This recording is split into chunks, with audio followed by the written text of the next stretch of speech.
Shalom, Bapak Ibu Saudara sekalian yang dikasihi oleh Tuhan kita Yesus Kristus. Saya Johan Edward Tapubolon, biasa dipanggil Bang Johan. Saya ingin memperkenalkan pada hari ini, saya selaku Majelis Penghubung untuk Promise, program Mitra ASI dengan tahun kerja 2020 hingga 2022. Adapun yang menjadi koordinator dari tim Promise kali ini, saya perkenalkan Pak Setiawan Sulistiono. Beliau selaku koordinator, dan yang berikut yang menjadi anggota dari Promise yaitu Pak Yap Hansin. Oke. Dan berikut yang menjadi anggota dari tim Promise kali ini yaitu Bang Odi.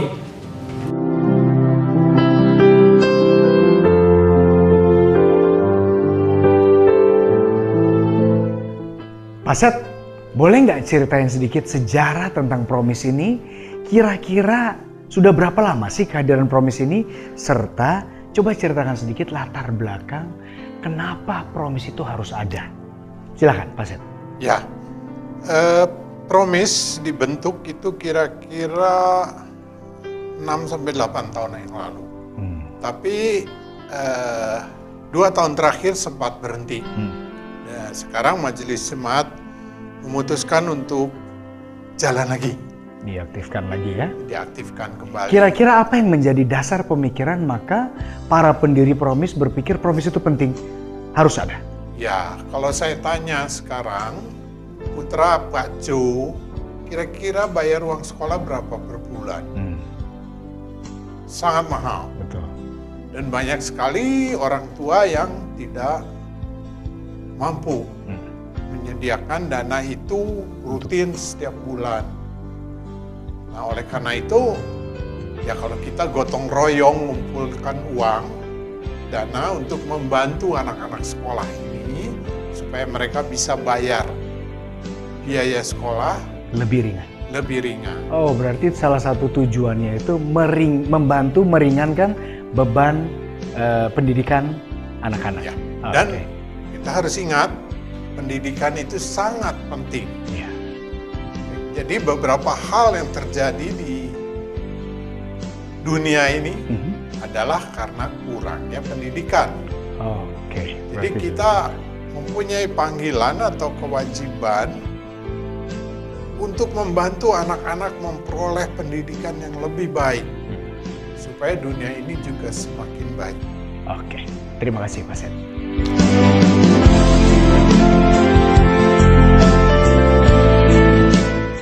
Pak Set, ceritakan sedikit dong, bagaimana caranya tim Promise bisa membantu pendidikan anak-anak? Ya, ini yang kami pikirkan juga adalah semua orang ikut membantu, walaupun dalam porsi yang berbeda-beda. Jadi, kita mengumpulkan dana bersama-sama, dan itu kita pakai untuk membantu biaya sekolah anak-anak yang kita tempatkan di sekolah mana. Kalau anak-anak itu sekolah di negeri, berarti tidak ada uang sekolah lagi? Ya, tidak ada uang sekolah, tapi ada biaya lain-lain yang harus mereka Oke. tanggung. Itu juga harus kita penuhi. Oke. Karena dia tetap tidak bisa tidak memenuhi biaya lain-lain itu. Oke. Termasuk membantu buku Ya, dan keperluan-keperluan pendidikan, penunjang pendidikan lainnya. Ada lagi Pak Set yang mau disampaikan sebagai gambaran buat jemaat tentang lembaga pelayanan Promise ini? ya. Sejak didirikan, Promise sudah membantu banyak sekali. Dan bantuan itu bukan kecil. Bantuan itu bisa lebih dari 20 juta pernah terjadi. Wow. Ya, dan untuk gereja Arca Manik yang kecil itu luar biasa. Tapi kita bersama-sama bisa mengerjakan itu. Jadi berapapun kesediaan Anda atau keterbebanan Anda untuk membantu sekolah anak-anak, Berapapun itu, nominalnya? ya, itu akan diterima dengan terima kasih dan syukur, dan kita akan pakai untuk membantu. Disalurkan. Oke. Terima kasih Pak Set untuk informasinya.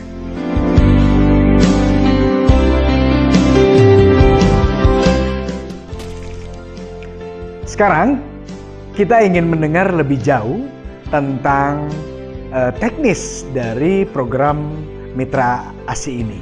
Kita akan tanya, kita akan korek berapa banyak sih yang dibantu, kriteria-kriterianya siswa yang dibantu apakah ada, terus batasan-batasan umur atau kelas atau sekolah. Yuk kita panggil Pak Yap Hansen. Halo Jo. Halo ya. Baik. Pak Yap sini Pak Yap. Iya. Oke. Pak Yap, ceritain dong buat jemaat sekalian. Kira-kira tahun program sekarang ini berapa banyak yang mau dianggarkan dulu secara nominal, lalu berapa siswa sih? Begini Pak, karena tahun ini adalah tahun ajaran baru dan kita mulai dengan babak baru lagi. Iya. Kita baru merencanakan kira-kira 15 orang anak untuk kali ini dalam tahun ajaran 2000 sampai tahun 2001. Iya, betul. Jadi kira-kira kita membutuhkan dana sampai Selama setahun ini? selama setahun itu diperkirakan sampai 48 sampai 50 juta. Anak-anak yang dibantu dari tingkat pendidikan apa aja, Pak Yap? Kita tidak mempermasalahkan masalah kelas dari anak-anak itu, tetapi kita melihat mana yang perlu kita bantu. Oke. Jadi ada yang TK, ada SD, ada SMP, ada SMA. Kalau memungkinkan ada yang masuk ke perguruan tinggi. Oh, nanti Promis akan ke sekolahnya kah atau seperti apa sih bantuan itu bisa disalurkannya? Ya, nanti kita tim Promis akan lebih proaktif. Maksudnya begini, kita akan membayarkan langsung ke sekolah. Jadi uang itu tidak diberikan kepada orang tua muridnya atau orang tuanya, tetapi tim Promis membayar ke sekolahan-sekolahan. Oh, langsung mendatangi sekolah. Supaya kita bisa tatap muka dengan guru-guru, kita bisa menanyakan perkembangan masalah murid-muridnya. Jadi kita bisa mengawasi dengan baik karena kita ini mempertanggungjawabkan uang jemaat. Oke. Kira-kira Pak Yap, apakah hanya sebatas 15 orang itu atau di dalam perjalanannya akan terus mencari siswa-siswa yang akan dibantu? Ya, kita juga memikirkan terutama partisipasi dari jemaat-jemaat. Semakin banyak jemaat yang berpartisipasi, semakin banyak dukungan dari jemaat, kita banyak mempunyai dana dan kita bisa mengembangkan yang diperlukan bagi anak-anak yang mau sekolah, bisa kita tampung lebih banyak. Oke, baik, cukup jelas.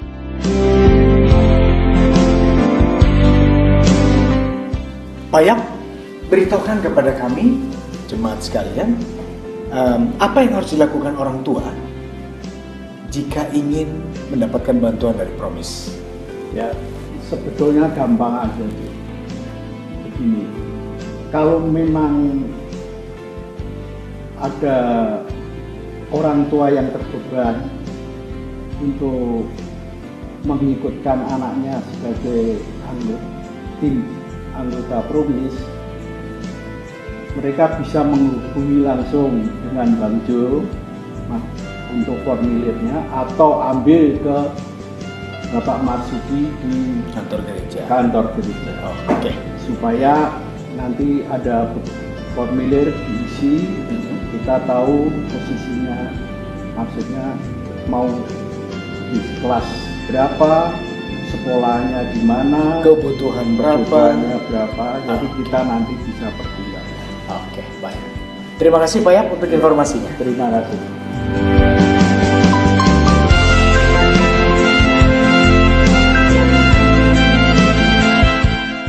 Bapak Ibu, saudara-saudari yang dikasihi oleh Tuhan Yesus Kristus, kami sungguh mengucap syukur untuk dukungan Bapak Ibu dan saudara-saudari sekalian bagi tim program Mitra Asih yang selama ini berlangsung.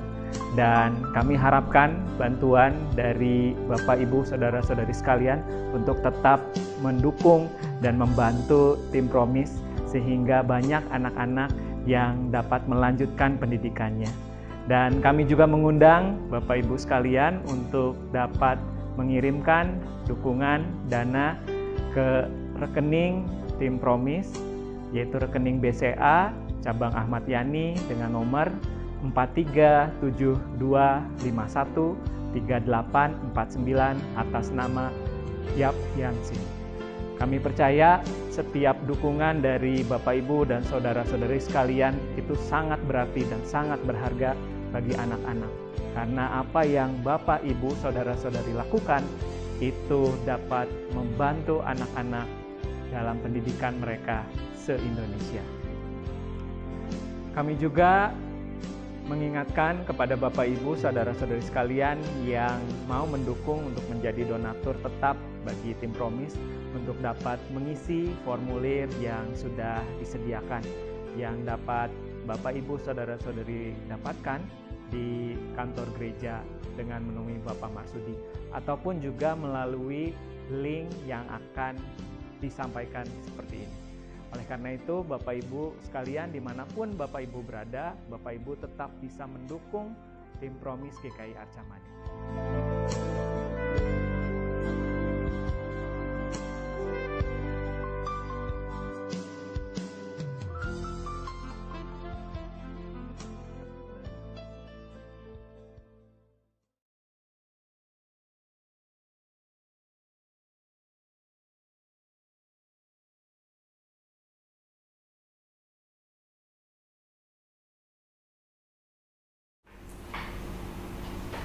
Shalom Jemaat GKI Arca Mani yang dikasihi Tuhan.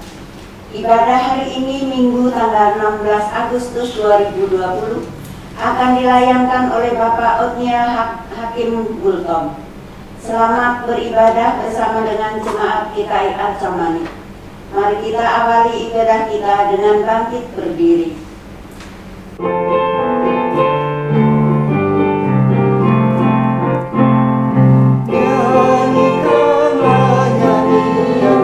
Bagi Allah pencipta cakrawala, segala serafim kerubim pujilah Dia, besarkan nama-Nya, bersorak-sorai bagi Raja-Mu, bersorak-sorai bagi Raja-Mu. Wahai Raja, Raja dan penguasa bumi, meminta dunia keruna negara yang tua dan yang muda, ucap syukur padanya, bersorak-sorai bagi Raja-Mu, bersorak-sorai bagi Raja-Mu.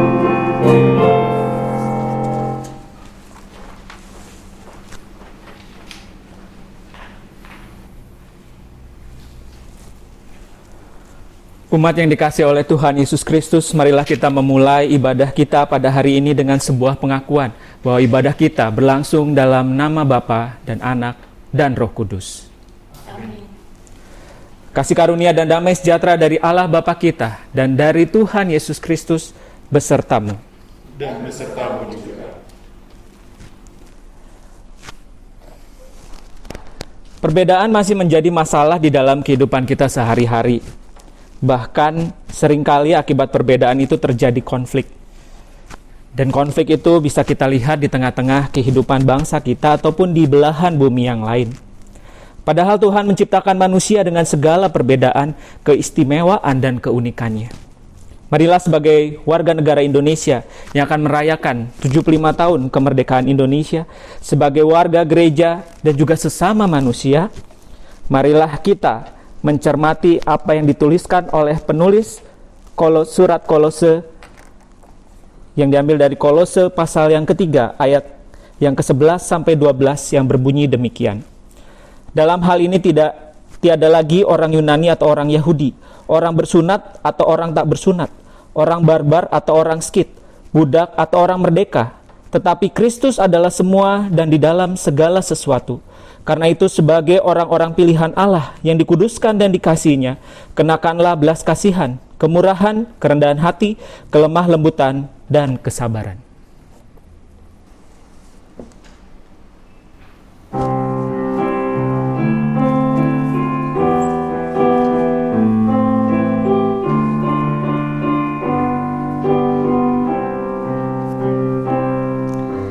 Tuhan memberikan kita tanah air yang merdeka, juga kedaulatan rakyat di persada Indonesia. Tuhan ajarlah kami supaya hari bijaksana serta senantiasa membukakan diri, bersemangat kasih, saling menjalin pengertian, kami membina dan membangun bangsa ini. Tuhan lihat bangsa kami diterjang gelombang ribut, tolong kami mengatasi kemelut dan kehancuran. Tuhan ajarlah kami supaya hari bijaksana serta senantiasa membukakan diri, bersemangatkan kasih, saling menjalin pengertian, kami membina dan membangun bangsa ini.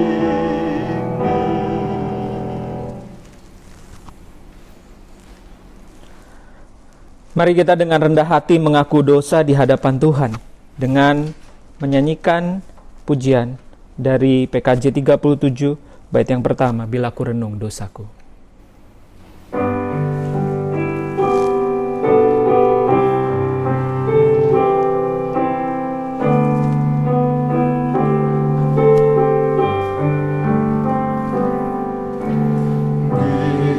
Bila ku renung dosaku padamu Tuhan,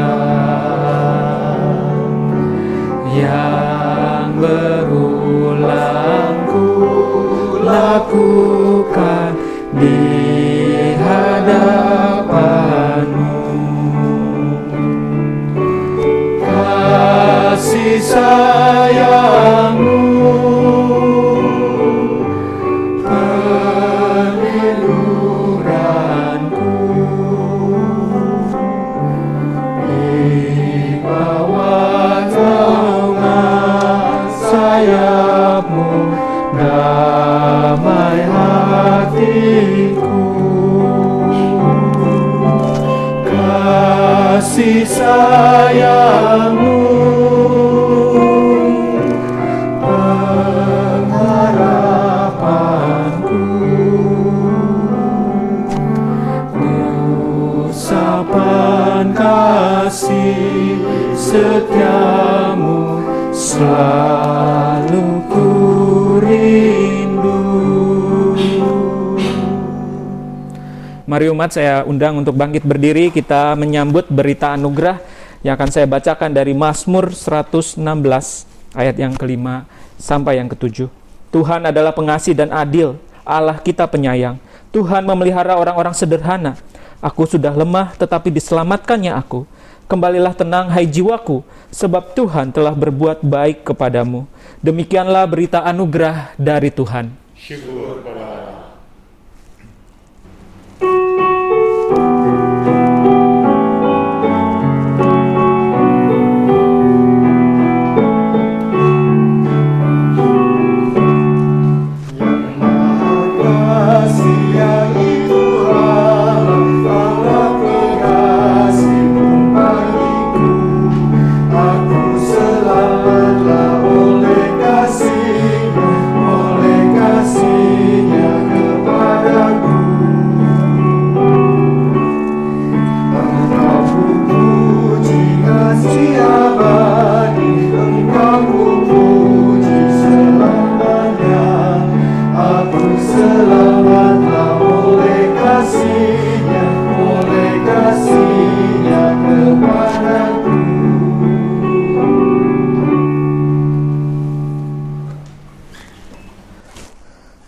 Sebelum kita mendengarkan kebenaran firman Tuhan, mari kita mempersiapkan hati dan pikiran kita memohon pertolongan Tuhan.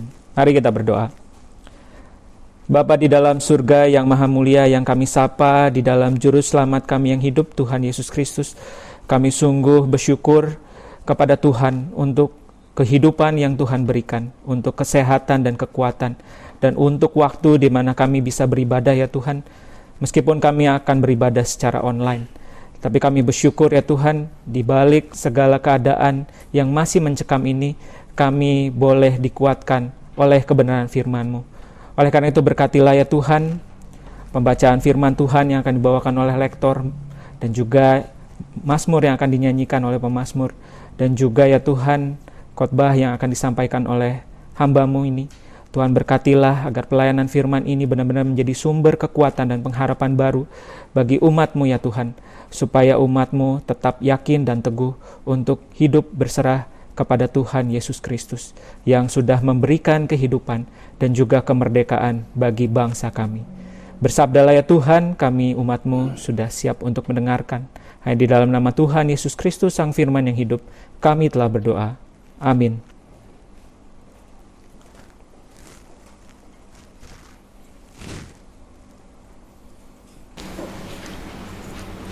Pembacaan Kitab Yesaya pasal 56 mulai ayat 1. Keselamatan adalah bagi semua orang. Beginilah firman Tuhan. Taatilah hukum dan tegakkanlah keadilan, sebab sebentar lagi akan datang keselamatan yang daripadaku, dan keadilanku akan dinyatakan. Ayat 6. Dan orang-orang asing yang menggabungkan diri kepada Tuhan untuk melayani Dia, untuk mengasihi nama Tuhan, dan untuk menjadi hamba-hambanya. Semuanya yang memelihara hari Sabat dan tidak menajiskannya, dan yang berpegang kepada perjanjianku, mereka akan kubawa ke gunungku yang kudus, dan akan kuberi kesukaan di rumah doaku. Aku akan berkenan kepada korban-korban bakaran dan korban-korban sembelihan mereka yang dipersembahkan di atas mezbahku. Sebab rumahku akan disebut rumah doa bagi segala bangsa. Demikianlah firman Tuhan Allah yang menghimpun orang-orang Israel yang terbuang. Aku akan menghimpunkan orang kepadanya lagi sebagai tambahan kepada orang-orangnya yang telah terhimpun. Demikian sabda Tuhan. Syukur kepada Tuhan.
kiranya Tuhan menyinari kita, Dia sinar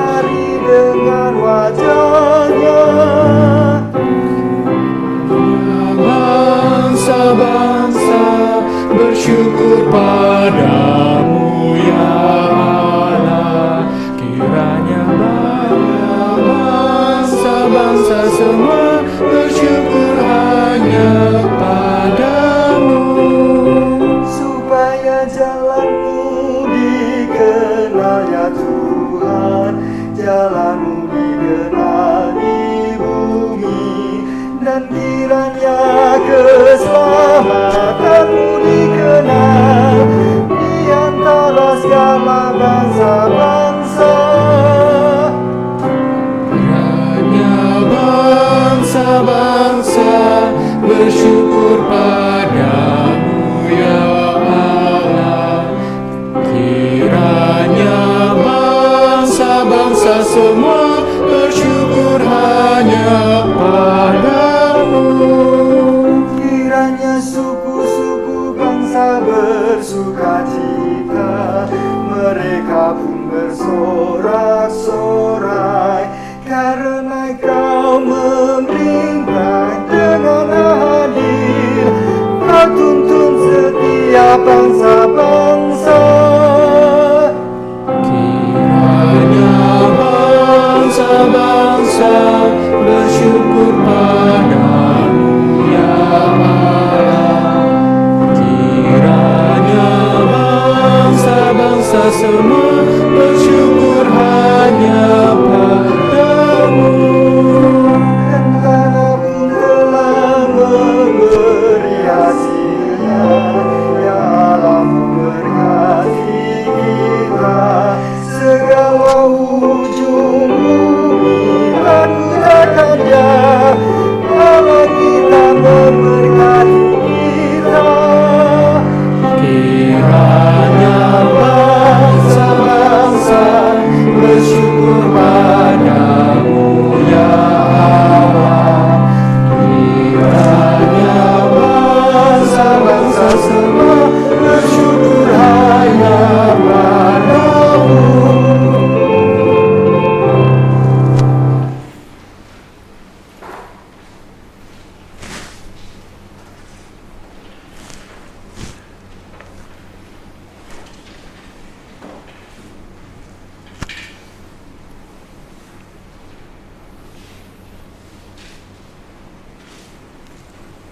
Pembacaan surat Roma pasal 11 mulai ayat 1 sampai 2 dan dilanjutkan ayat 29 sampai 32. Maka aku bertanya, adakah Allah mungkin telah menolak umatnya? Sekali-kali tidak. Karena aku sendiri pun orang Israel dari keturunan Abraham dari suku Benyamin. Allah tidak menolak umatnya yang dipilihnya. Ataukah kamu tidak tahu apa yang dikatakan kitab suci tentang Elia waktu ia mengadukan Israel kepada Allah? Ayat 29. Sebab Allah tidak menyesali kasih karunia dan panggilannya. Sebab sama seperti kamu dahulu tidak taat kepada Allah, tetapi sekarang beroleh kemurahan oleh ketidaktaatan mereka. Demikian juga mereka sekarang tidak taat, supaya oleh kemurahan yang telah kamu peroleh, mereka juga akan beroleh kemurahan.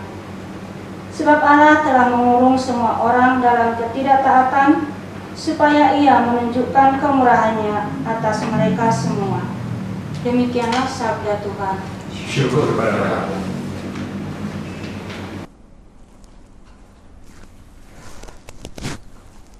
Pembacaan Injil Tuhan kita Yesus Kristus hari ini diambil dari Matius pasal 15 mulai dari ayat yang ke-21. Matius pasal 15 ayat 21. Demikian firman Tuhan. Lembaga Alkitab Indonesia memberikan judul perikop perempuan Kanaan yang percaya. Lalu Yesus pergi dari situ dan menyingkir ke daerah Tirus dan Sidon. Maka datanglah seorang perempuan Kanaan dari daerah itu dan berseru, "Kasihanilah aku ya Tuhan, anak Daud, karena anakku perempuan kerasukan setan dan sangat menderita." Tetapi Yesus sama sekali tidak menjawabnya. Lalu murid-muridnya datang dan meminta kepadanya, "Suruhlah ia pergi. Ia mengikuti kita dengan berteriak-teriak." Jawab Yesus, "Aku tahu, aku diutus hanya kepada domba-domba yang hilang dari umat Israel." Tetapi perempuan itu mendekat dan menyembah dia sambil berkata, "Tuhan, tolonglah aku."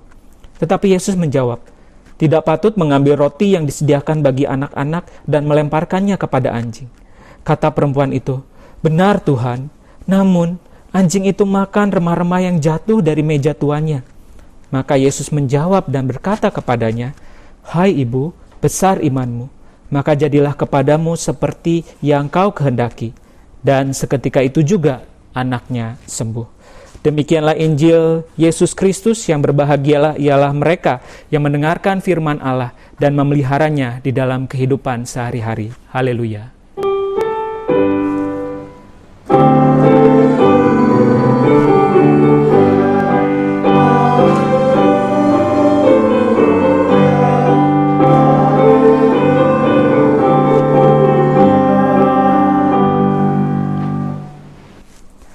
Salam damai, sukacita, dan sehat umat yang dikasihi oleh Tuhan Yesus Kristus, terutama bagi ibu bapak, saudara-saudari, anggota jemaat GKI Arca Manik dan simpatisan dimanapun Anda berada. Besok kita akan merayakan 75 tahun ulang tahun kemerdekaan Indonesia. Kita patut bersyukur dan terima kasih kepada Tuhan karena kita bisa lahir, hidup, dan tinggal di sebuah negara yang keragamannya begitu kaya. Keragaman tersebut bisa menjadi keuntungan di satu sisi, tetapi juga bisa menjadi kelemahan di sisi yang lain. Apa keuntungan yang kita dapatkan ketika kita memiliki keragaman yang kaya itu? Kita dipandang istimewa, unik, dan membuat orang-orang lain tertarik untuk datang mengunjungi negara kita untuk merasakan keistimewaan itu. Tetapi keragaman itu bisa menjadi kelemahan ketika keragaman itu justru menjadi sumber perpecahan. Kalau kita perhatikan mengapa perbedaan menjadi sumber perpecahan adalah karena kurangnya penghargaan akan perbedaan-perbedaan yang ada. Pernah negara kita selama 32 tahun di bawah masa Orde Baru dipaksa untuk seragam. Karena seragam artinya stabilitas politik, sosial, dan ekonomi dapat terjaga. Tetapi apa akibatnya? Selama masa Orde Baru, kita bisa melihat dan menyaksikan banyak konflik-konflik yang berdarah. Baik itu peristiwa di Tanjung Priok, baik itu di Tasikmalaya, baik itu di Ambon, baik itu di Sampit, dan juga di beberapa daerah lainnya. Dan menurut penelitian, salah satu faktor mengapa konflik berdarah itu bisa terjadi karena kurangnya penghargaan akan perbedaan-perbedaan yang ada. Kelompok-kelompok yang mayoritas, kelompok-kelompok yang dominan menganggap kelompok mereka lebih baik daripada kelompok-kelompok yang minoritas atau kelompok-kelompok yang pendatang. Oleh karena itu hati-hati dengan ide sebuah keseragaman karena hal tersebut bisa jadi menumbuhkan kurangnya penghargaan atas perbedaan yang Tuhan izinkan hadir di tengah-tengah kehidupan kita masing-masing. Orang Israel yang mendaku diri sebagai umat pilihan Allah juga akhirnya memandang bangsa-bangsa lain sebagai orang-orang nomor 2. Orang-orang Israel merasa sebagai umat pilihan Allah, mereka orang-orang yang utama. Mereka melihat dan memandang bahwa Allah mengasihi mereka terlebih dahulu, tetapi tidak bangsa-bangsa lain. Kisah Injil pada hari ini hendak membalikkan pandangan tersebut, tetapi dengan cara yang istimewa. Kisah ini tidak hanya ada di dalam Injil Matius, tetapi terdapat juga di dalam Injil yang tertua, di dalam tradisi kanon Alkitab, yaitu Injil Markus, pasal yang ke-7, ayat 24 sampai yang ke-30. Tetapi ada sedikit perbedaan, yaitu tempat asal dari tokoh ibu ini, atau tokoh perempuan ini. Jika Injil Markus menyebutkan ibu itu orang Yunani bangsa Siro-Fenisia, tetapi di dalam Injil Matius, ibu tersebut disebutkan orang Kanaan. Padahal di dalam Perjanjian Baru, jarang sekali atau tidak pernah disebutkan orang Kanaan kecuali tokoh ibu ini. Menurut teori dua sumber, khususnya Injil Sinoptik, ya, Matius, Markus, dan Lukas, perbedaan antara Injil yang satu dengan yang lain itu dipengaruhi oleh dua hal, yaitu sumber-sumber cerita yang didapatkan oleh penulis Injil tersebut. Jadi Injil Matius dan Injil Markus memiliki sumber-sumber yang berbeda. Tetapi Injil Markus menjadi sumber utama bagi dua Injil yang lain, yaitu Injil Matius dan Injil Lukas. Lalu hal yang kedua, mengapa bisa berbeda? Karena maksud dan tujuan dari penulis Injil ini juga berbeda. Kalau kita baca dengan seksama, hal istimewa apa dari cerita ini? Yaitu mengenai sosok Yesus yang digambarkan kurang baik. Ya, kalau kita perhatikan dengan sesama bahwa sosok Yesus yang digambarkan baik di dalam Injil Matius dan Markus itu digambarkan kurang baik.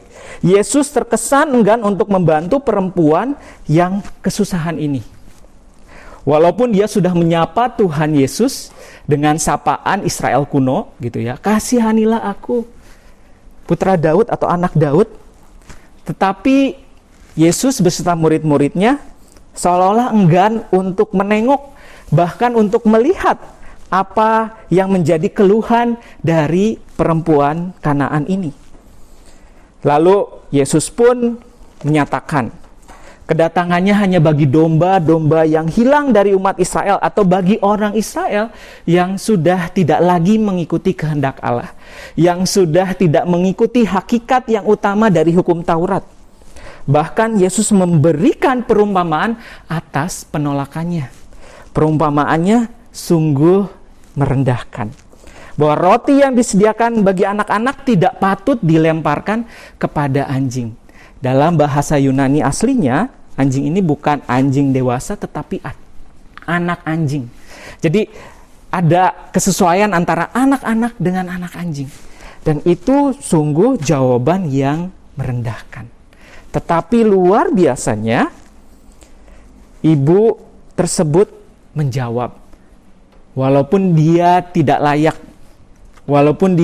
layak untuk mendapatkan roti tersebut, tetapi anjing itu pun bisa memakan dari remah-remah yang jatuh. Untuk menunjukkan bahwa ibu tersebut membutuhkan kasih Allah, membutuhkan pertolongan Allah.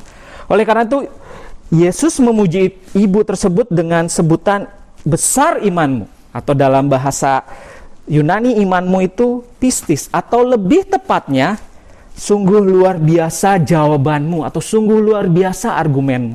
Jadi jawaban atau argumen dari perempuan Kanaan ini adalah wujud imannya.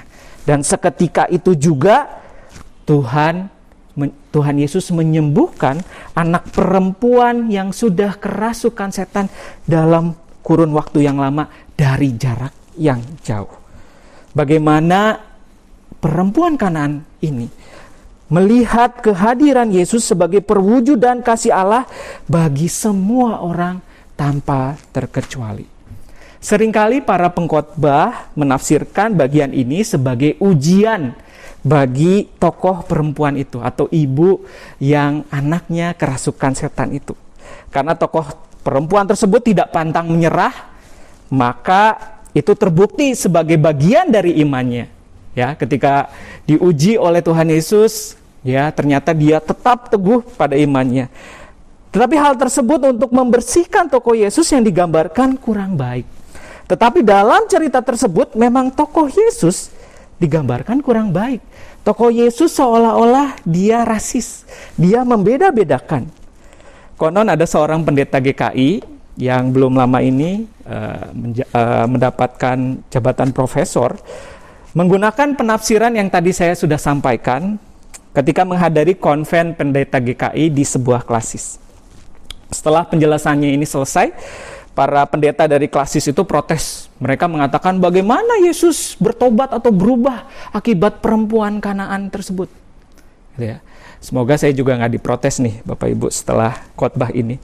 Tapi yang perlu kita lihat dari kisah penggambaran Yesus ini, bagaimana Yesus diperlihatkan sebagai sosok manusia. Ya, kita pernah membaca dan juga pernah mendengarkan khotbah-khotbah bagaimana Yesus juga pernah marah, pernah sedih, atau pernah menangis. Tetapi di dalam cerita ini, Yesus pun bisa berubah cara pandangnya. Tetapi yang perlu kita lebih pahami, maksud dari penulis Injil Matius ini adalah bagi para pembacanya di masa yang dulu, dan juga bagi kita masa kini, bahwa pemahaman sebuah eksklusivitas itu berubah. Di dalam Tuhan tidak ada yang eksklusif. Tuhan adalah Tuhan bagi semua orang, tidak hanya terbatas bagi orang Israel. Bahkan di dalam cerita ini, kasih Allah pun hadir bagi musuh Israel, yang bahkan dikatakan sebagai musuh yang bebuyutan. Oleh karena itu kita juga bisa melihat dari bagian Alkitab yang sudah dibacakan oleh lektor dan juga pemazmur yang tadi sudah dinyanyikan. Di dalam Yesaya pasal 56 ayat yang pertama hingga yang ke-8, Allah berfirman melalui Nabi Yesaya kepada umat Israel yang sudah kembali dari pembuangan Babel. Sabda Tuhan melalui Nabi Yesaya adalah mereka diminta untuk menghargai semua orang. Ada 2 orang yang khusus yang disebutkan oleh firman Tuhan, yaitu orang-orang yang dikebiri dan juga orang-orang asing. Orang-orang dikebiri ini bisa disimbolkan sebagai orang-orang yang cacat, sebagai orang-orang yang disabilitas. Bagaimana mereka bisa menjadi orang yang dikebiri? Karena ketika orang Israel dibawa sebagian besar ke kerajaan Babel, mereka bekerja di kerajaan Babel, maka otomatis mereka harus dikebiri. Tetapi ketika mereka pulang, ada ketakutan dari mereka. Apakah orang-orang Israel dapat menerima mereka kembali? Dan terlebih lagi ada orang-orang asing yang juga tertarik kepada Allah Israel dan mereka juga mau datang menyembah Allah Israel di Yerusalem. Oleh karena itu, sabda firman Tuhan kepada Nabi Yesaya yang disampaikan kepada umat untuk menyatakan bahwa mereka juga adalah bagian dari umat Tuhan. Jika mereka mau menyembah Tuhan, jika mereka mau memelihara hari Sabat, maka mereka juga adalah orang-orang yang sudah Tuhan pilih. Oleh karena itu, umat tidak boleh menolak mereka. Dan mereka pun harus menunjukkan ketaatan kepada Allah dengan melakukan hukum Taurat dan juga melakukan keadilan. Sedangkan di dalam Mazmur pasal yang 67 kita bisa melihat bahwa Allah itu adalah Allah yang hadir kepada semua bangsa-bangsa. Allah yang universal, bukan Allah yang partikular yang hanya memelihara bangsa Israel. Hanya memelihara orang-orang yang dikasihinya. Tetapi Allah dan berkat-Nya hadir kepada semua orang dan semua orang bisa merasakan berkat dan pimpinan Tuhan. Dan Rasul Paulus di dalam kitab Roma pasal yang ke-11 ayat yang pertama dan kedua dilanjutkan ayat 29 sampai 32. Tetapi kalau kita baca ayat ketiga selanjutnya, kita juga bisa melihat bagaimana Rasul Paulus menyatakan bahwa orang-orang yang di luar Israel adalah orang-orang yang bisa dipilih oleh Allah menjadi milik kepunyaan Allah. Rasul Paulus menggunakan kata mencangkokkan. Artinya bahwa setiap orang-orang yang di luar Israel, setiap orang-orang yang percaya kepada Kristus, maka mereka juga adalah bagian dari umat Allah. Terlepas dari latar belakang mereka, terlepas dari mana mereka, terlepas dari siapakah mereka itu. Mereka juga dikasihi oleh Allah. Oleh karena itulah tema hari ini adalah mengenai kasih Allah yang melampaui batas-batas baik agama, baik budaya, suku dan perbedaan-perbedaan lainnya. Dalam ajaran tentang gereja atau doktrin gereja, maka kita semua diangkat Allah menjadi anak-anak Allah. Yesus adalah anak Allah, tetapi kita juga adalah anak-anak Allah yang hadir untuk mewartakan kasih Allah yang melampaui batas-batas yang ada. Karena keselamatan yang sudah Allah nyatakan di dalam Yesus Kristus juga berlaku bagi semua orang. Anugerah keselamatan adalah hak prerogatif Allah, bukan karena semata-mata orang itu menjadi Kristen atau tidak. Kita tidak pernah tahu bagaimana Allah bekerja untuk menyelamatkan semua orang. Kita bersyukur jika kita adalah orang yang bisa mengenal Kristus. Karena Kristus adalah perwakilan Allah di dunia ini. Karena melalui Kristus kita bisa merasakan kasih Allah. Tetapi Allah juga bekerja kepada semua orang. Dan kita bisa melihat, oh kok orang ini bisa berubah. Kok orang ini bisa percaya kepada Kristus. Karena Allah terus bekerja. Dan sebenarnya kita semua juga adalah alat-alat Allah untuk mewartakan kasih Allah itu kepada semua orang. Sehingga semua orang bisa mengenal kasih Allah yang luar biasa. Yang melampaui batas-batas yang manusia buat sendiri. Lalu apa yang bisa kita lakukan sebagai pengikut Yesus Kristus dan sekaligus gereja di Indonesia? Saya mengangkat 4M. Yang pertama adalah menerima perbedaan. Perbedaan itu adalah diberikan oleh Allah sendiri. Oleh karena itu kita tidak boleh menolak perbedaan. Yang kedua adalah menghargai. Perbedaan bukan sebagai hal yang negatif. Perbedaan adalah sebagai sebuah keistimewaan yang unik. Oleh karena itu kita harus menghargai perbedaan-perbedaan yang ada. Yang ketiga, yang ketiga adalah mengapresiasi. Perbedaan adalah keunikan yang sudah Allah berikan. Oleh karena itu lebih baik kita mengapresiasi dibandingkan kita mengkritik atau merendahkan. Dan yang keempat, mari kita merayakan perbedaan. Mari kita menyambut kelompok-kelompok lain yang berbeda dengan kita. Mari kita melakukan dialog, mari kita melakukan kerjasama dan aksi yang konkret untuk dapat menunjukkan kasih Allah itu. Ketika kita merayakan perbedaan, maka kita sebenarnya merayakan kasih Allah yang melampaui batas-batas yang dibuat oleh manusia. Oleh karena itu selamat menyongsong ulang tahun kemerdekaan Indonesia yang ke-75 tahun. Mari kita bangga karena kita adalah buatan Indonesia. Karena siapa kita? Karena kita Indonesia. Tuhan Yesus memberkati.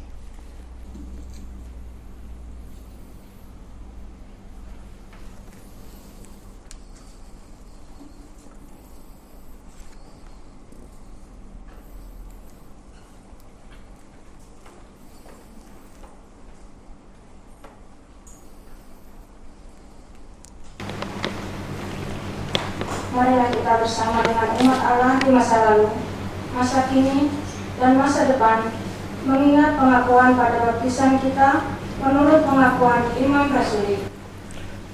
Aku percaya kepada Allah, Bapa yang Maha Kuasa, Khalik langit dan bumi, dan pada Yesus Kristus, anaknya yang tunggal Tuhan kita, yang dikandung dari Roh Kudus, lahir dari anak darah Maria, yang menderita sengsara di bawah pemerintahan Pontius Pilatus, disalibkan, mati dan kuburkan, turun ke dalam kerajaan maut. Pada hari yang ketiga, bangkit pula dari antara orang mati, naik ke sorga, duduk sebelah kanan Allah, Bapa yang Maha Kuasa. Dari sana Ia akan datang untuk menghakimi orang yang hidup dan yang mati. Aku percaya kepada Roh Kudus, gereja yang kudus dan am, persekutuan orang kudus, pengampunan dosa, kebangkitan orang mati, dan hidup yang kekal. Amin.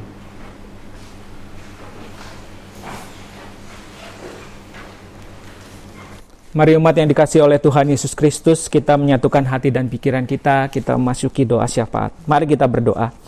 Bapa di dalam surga yang mulia, kami sungguh mengucap syukur untuk peribadahan kami pada hari ini. Tolonglah kami ya Tuhan, untuk kami dapat menghargai setiap perbedaan-perbedaan yang ada, yang Tuhan sudah anugerahkan sendiri di tengah-tengah kehidupan kami.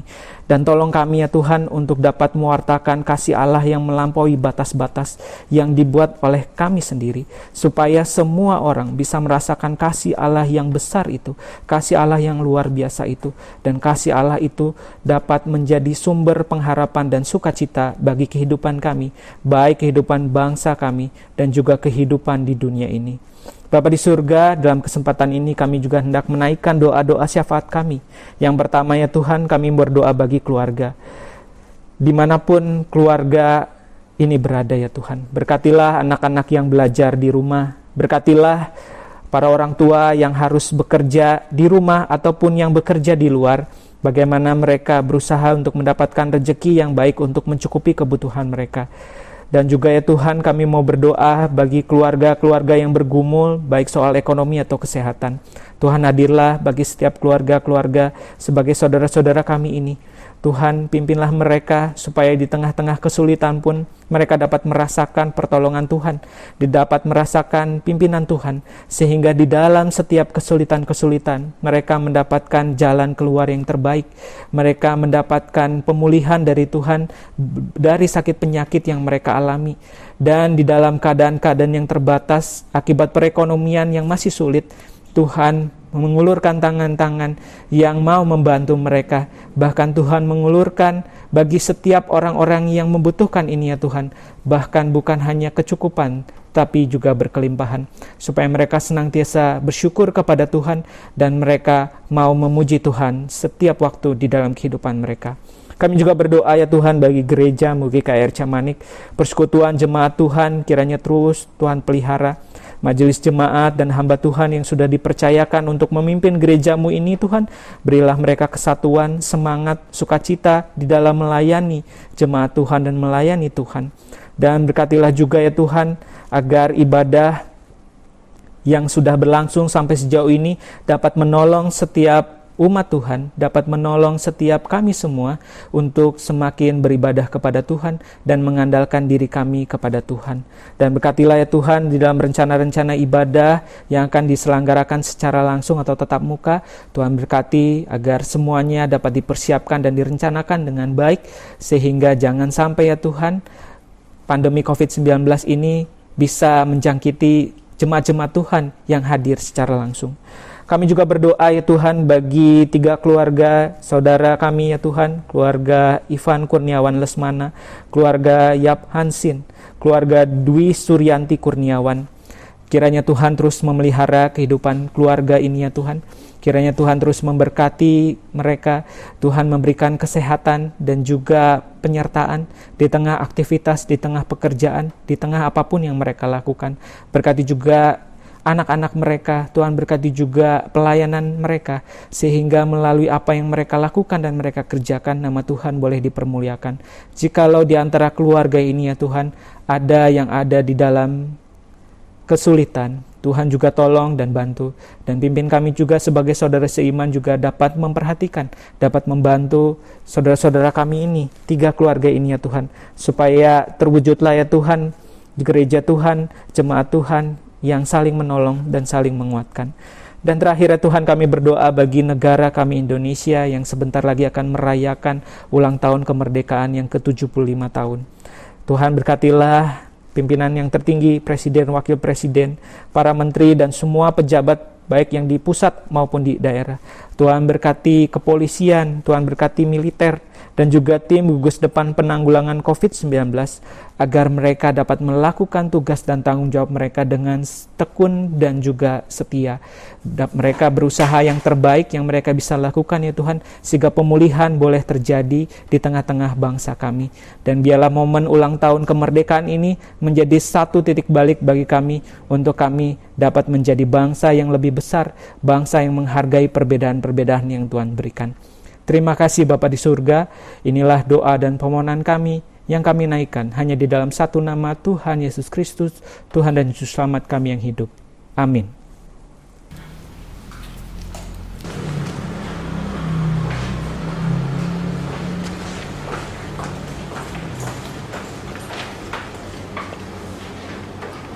Mari kita akan mendasari persembahan kita hari ini dari 1 Tesalonika 5 ayat 18. Mengucap syukurlah dalam segala hal, sebab itulah yang dikehendaki Allah di dalam Kristus Yesus bagi kamu. Persembahan dapat ditransfer ke rekening GKI Arsamanik BCA nomor 437-180-4425 atau dikumpulkan di kotak tersedia di kantor gereja atau GSD.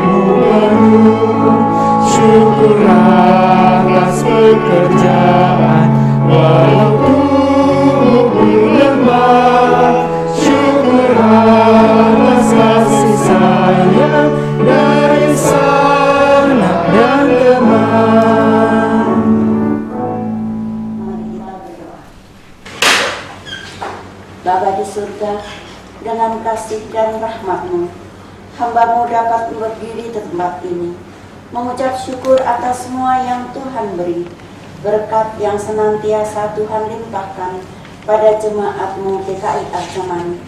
Ajar kepada kami untuk memberi dengan senang hati, terlebih memberi hidup kami untuk kemuliaan nama Tuhan.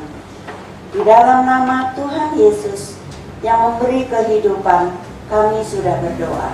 Amin.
Sampaikan firman dengan hati teguh, nyatakan Yesus selalu. Umat yang dikasihi oleh Tuhan Yesus Kristus, mari arahkanlah hatimu kepada Tuhan. Jadilah saksi Kristus. Terpujilah Tuhan. Mari kita semua menerima berkat dari Tuhan. Semoga Allah sumber pengharapan memenuhi kita dengan segala sukacita dan damai sejahtera dan dalam iman kita, supaya oleh kekuatan Roh Kudus kita berlimpah-limpah dalam pengharapan. Haleluya. Amin.